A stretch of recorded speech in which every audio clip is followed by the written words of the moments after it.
So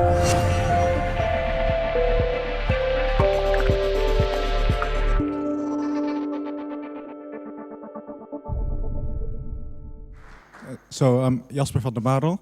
I'm originally a physicist, but right now I'm doing stuff around Grin, mostly on top of Grin itself. But today I'll try to explain what Mimblewimble and Grin actually are, because maybe a lot of people already heard about it, but yeah, you don't know what it is yet. So this is the content of my talk. Basically, what is Mimblewimble? What is Grin? Why does Grin exist? How is Grin doing? And of course, the question is, when is Grin released? When can we use it? So the first question is, what is Mimblewimble? Well, on the 2nd of August in 2016, on a Bitcoin chat channel, a document was dropped and was hosted on a Tor hidden service. And this document was written by someone who called himself Tom Elvis Jedusor, which is basically an anagram of Voldemort in French. And this paper basically explained a new concept, and at first people were kind of confused on what this is, and then people picked it up and studied it and expanded on it, and subsequently Andrew Poelstra wrote another paper on this. And so Mimblewimble is really a proposal for a new blockchain format. And I'll try to take a sort of a Bitcoin perspective, since hopefully you're somewhat familiar with how Bitcoin works. So in Bitcoin, you have transactions, obviously, and those transactions have inputs, which basically spend previously generated outputs. And those inputs also have a signature to verify that you can spend this input, and of course newly created outputs.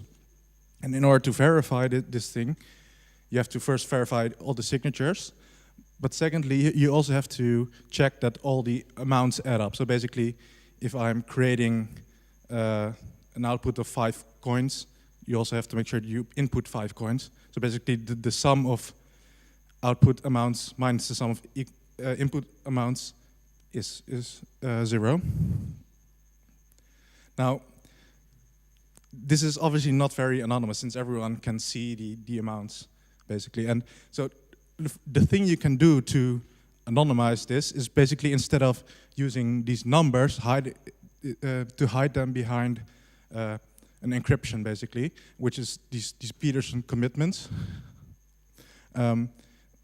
So you have basically a secret key, which is this X, and you multiply it by a public or a elliptic curve point, and add to that the value, basically. And the nice thing about this is that this is a homomorphic encryption, which basically means that the same math you could do on the amounts, you can still do on these commitments. So basically, now if you have a transaction with 2 outputs and 3 inputs, we can still verify that the sum of the outputs minus the sum of 2 inputs is 0. But you cannot see what the amounts are. Now, so this proposal was already known, and it's a proposal that could work in Bitcoin, basically. But then the key insight that this Tom Elvis Jedusor person had was, instead of requiring this value to be 0, we can actually have excess value. So basically, if we have a simple transaction with 1 input and 1 output, we have these 2 commitments, and you can see that, of course, the value part has to be 0, because no new money should be created. But we can allow for some secret excess value, and well, this actually has really profound impact on all kinds of things, which I'll explain. But I mean, it's pretty amazing to me that this small, well, actually in hindsight, it's really a small or simple insight. But yeah, to come up with this is a different story, of course. And so basically, using this excess value, you can actually sign for this transaction, and yeah, I'll explain a bit more about that. So a Mimblewimble transaction is somewhat similar to a Bitcoin one in the sense that you have inputs, which basically reference the old outputs, and the outputs are basically newly created, and they're new commitments.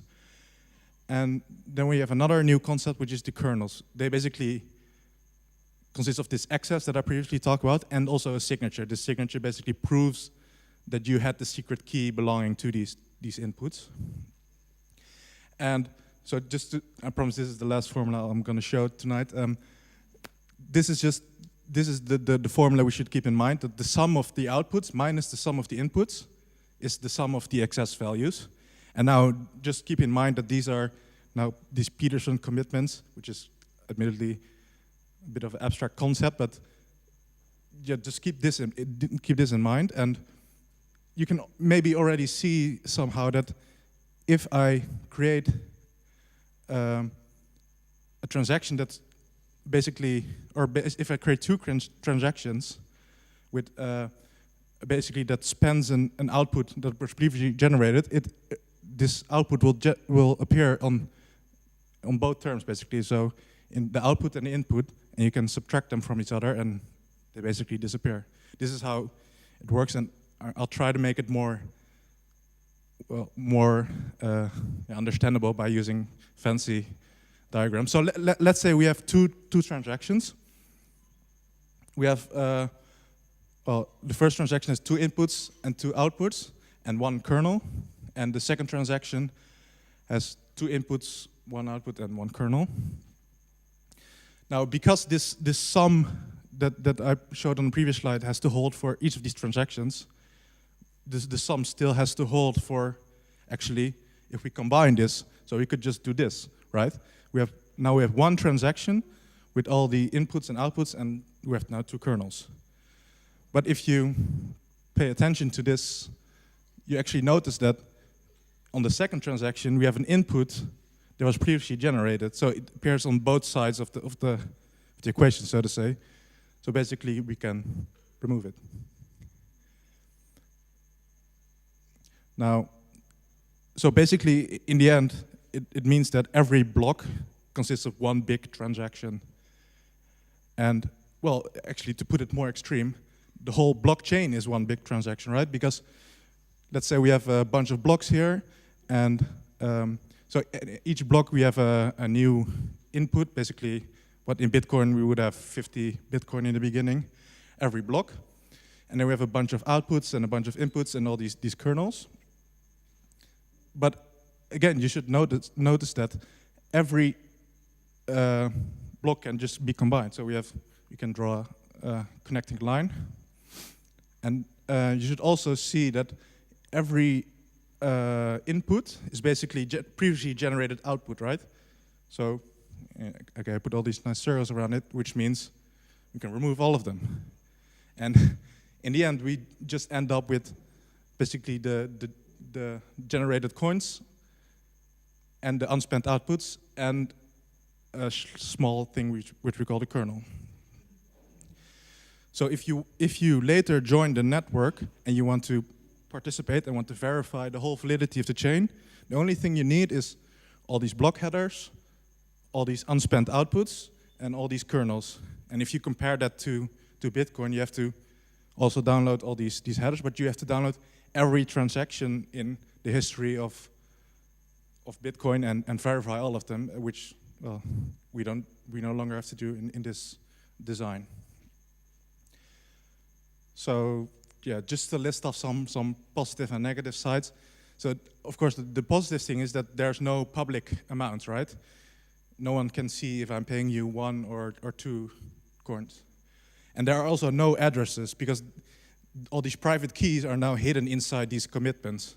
And these commitments just look like random numbers, basically. And a third important point is that because we can remove so much of the data, we have improved scaling compared to Bitcoin. Now, of course, nothing is perfect, so we have some downsides, which is since there are no addresses, it's somewhat harder to actually perform transactions. So basically, if you and I want to participate in a transaction, we have to have some communication channel to do this. So it's no longer a public address which you can just submit to, basically. And another thing is that there's no scripting. Like maybe you know, in Bitcoin, there's this scripting language which allows for all these advanced features such as multi-signature and Lightning Network. That doesn't exist in Mimblewimble. However, there are still ways to do this. I mean, it's too much detail to explain how this works, but yeah, it works. Okay, so now let's move on to what is Grin. This is our nice logo. But yeah, so what is Grin? So roughly 2 months after the paper was dropped by this Tom Elvis Jedusor, we had another mysterious figure appear. And this person called himself Ignatius Peveril. If you're up to date on your Harry Potter lore, then you know that this is also another Harry Potter reference. And he announced the Grin project, which is basically implementing Mimblewimble. Right? Mimblewimble in itself is just an idea, and yeah, he decided that there should be a whole blockchain around it. And it's actually the first implementation, and it's completely open source. And you know, he was the first contributor, but over time more people joined, and I think we have now a very active community.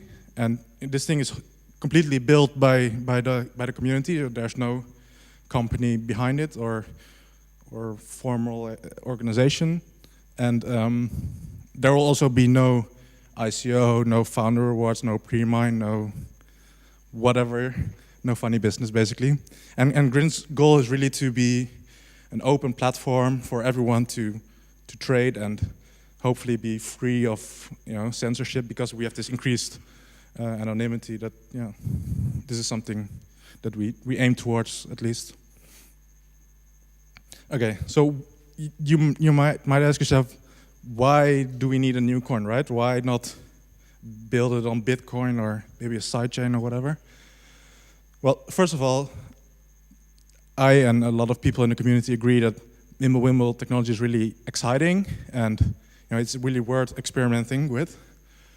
And second of all, Bitcoin is very conservative, I guess for good reason, but it's hard to improve upon it because the community is very resistant to change.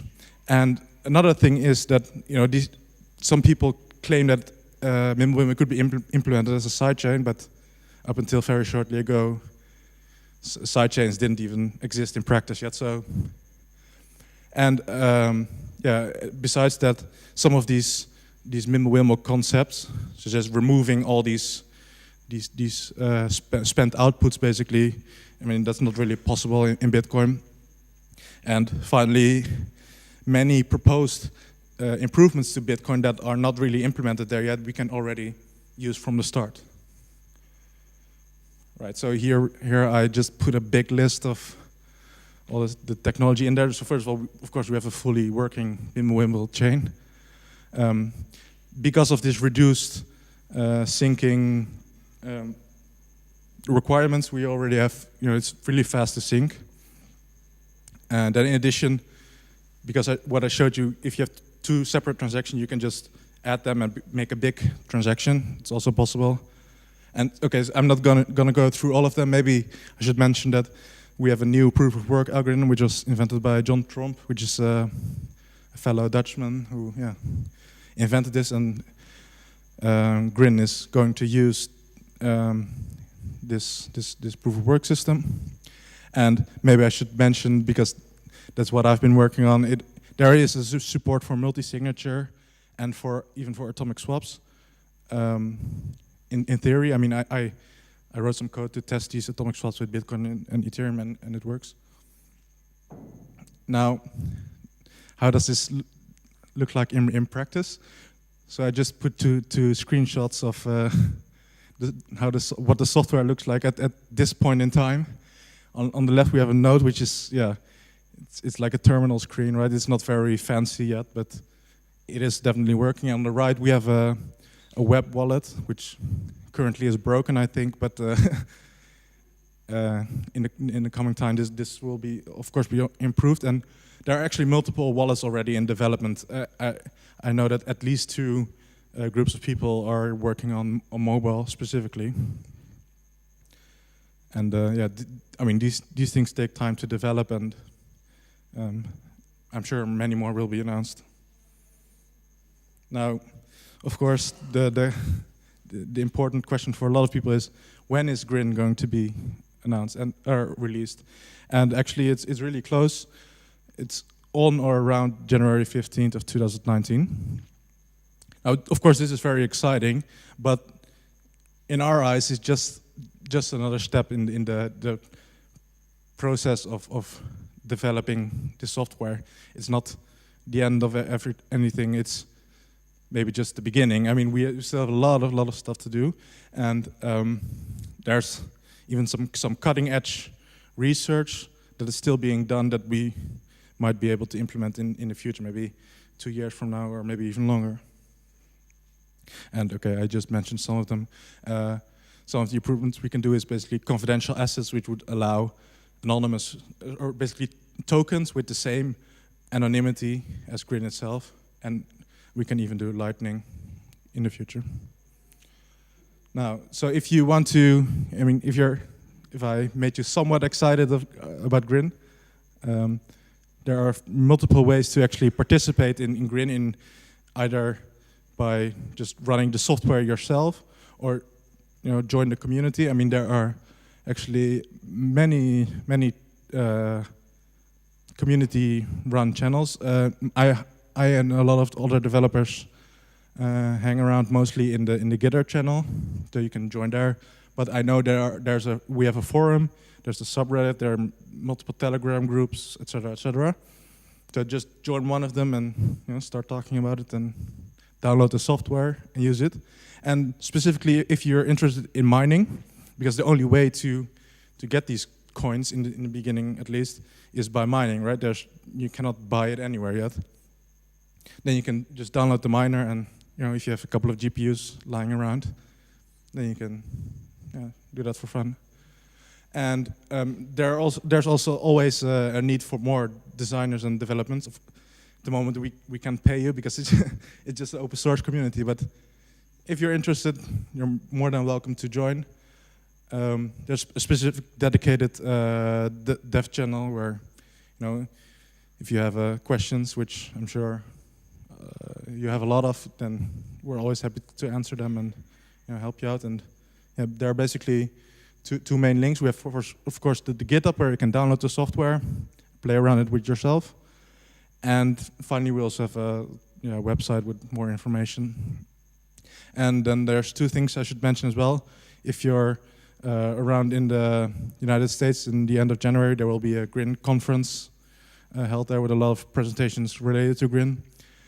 You can go to grincon.us. And finally, there's also a Grin newsletter appearing every week, made by one of the community members, which updates you on latest developments. And it would, All right, that's it. Are there any questions?